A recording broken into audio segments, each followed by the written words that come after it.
Okay, part two. This now quantum quantum mechanics. There's something called the double slit experiment. It's I think you shine a laser beam through two slits, and it creates an interference pattern. Like light is acting like a particle, I think. But then when you try to measure the particles, it starts acting like a wave, and the interference pattern physically disappears. If you are looking at the interference pattern, and then you try to measure, simply from trying to measure the particles, the interference pattern will disappear. This is a sign that all of reality is based on your perception. Your perception. For me, it's based on mine, but for you, it's based on your, and it might mix and intermingle, but you see, everything that happens in our world is based on chemical reactions. Chemical reactions are based on atoms, which are based on, at the smallest level, quantum mechanics. And quantum mechanics is the most random thing that there is. It's random. So the randomness at the quantum mechanic level scales up and kind of extrapolates towards, I don't know if that's the right word, but it scales up to the chemical level, the chemical receptors in our brains. So our actions are not deterministic. And really, in a way, almost, except for like abstract ideas, and everything in physical reality is, wait, what is it? Damn it.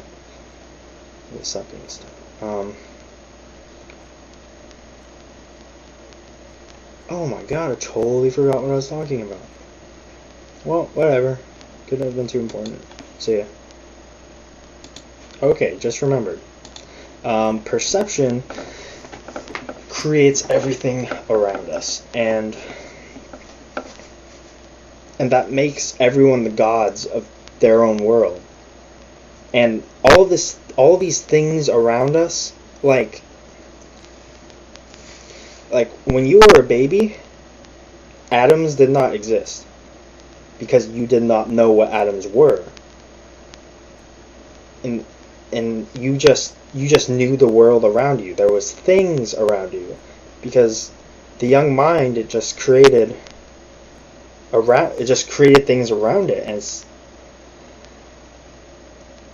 but at the same time, the baby learns to talk, and so I don't know. Maybe where I was going with that is wrong.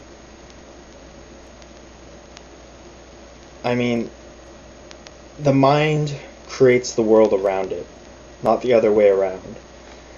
The reason that your mind lies within the brain, the software over the hardware, I really don't want to quote that guy, but if you know what I'm talking about, you'll understand. But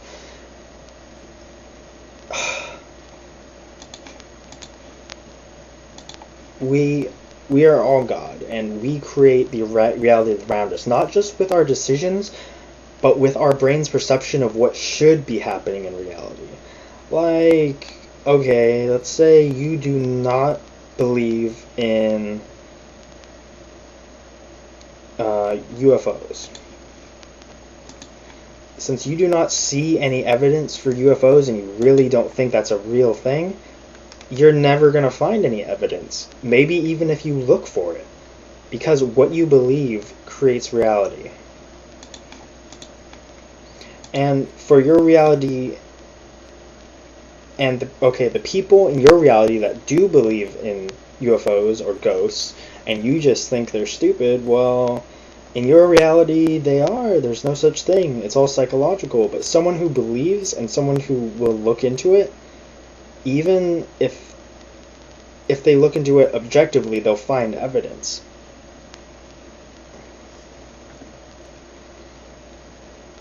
Be careful how you think of things, because I used to think that people were scary, people were mean. And you know what? I met mean people. And when I started thinking that people are not that mean, they're just other people, Now I'm meeting a lot of nice people. And strangers, instead of saying weird, passive-aggressive comments, or just being mean, that doesn't happen to me anymore. And this change has happened in the other video about being, when I thought I was transgender. I mean, outside of that, I was presenting as a male and fitting into society. My appearance has not really changed since the time when people were mean to me, basically. If you think people are going to be dicks, they're going to be dicks. You get trapped inside your thinking. Depression, it has a chemical basis, so to explain it, when you look at that, hey, does it have a chemical basis? Yeah, it does. But really, depression is a disease of thought. You just kind of looped in on yourself on this negative feedback curve. I mean, it's easy to keep thinking in a certain way because the brain is recursive. It loops in on itself. And it can loop on itself too hard, which happened to me for 2 weeks after I took a dose of lysergic acetamide. Thoughts looping on themselves, like individual thoughts looping in patterns on themselves, it's not fun to be like that for 2 weeks. And that wasn't the psychosis. That was a completely separate thing where I just kept tripping, and I felt horrible. Wouldn't stop looping, and I just couldn't get away from it. I tried taking antihistamines, psychoactive antihistamines, to see if I could dull down the psychedelic nature of my thoughts, but I couldn't. It just made me feel shittier, which I should have known because antihistamines suck. But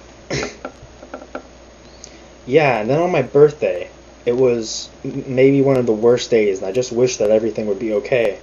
And it became okay. If you believe that you can just put a request to the universe or to God and it will be answered, yeah, maybe it will be answered. As long as you believe it will be answered.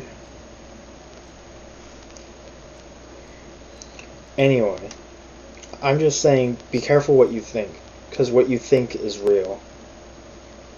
You are the realest thing in reality. You, yourself, the self. I mean, if you think about it in the right way, no one else really exists. They're just puppets in your reality. They're puppets that are popping up around you to make you feel comfortable, because the nature of our fractalized consciousness is separation. And the consciousness, you can call it the eschaton, is trying to bring, Terence McKenna, eschaton, go look that up if you want, but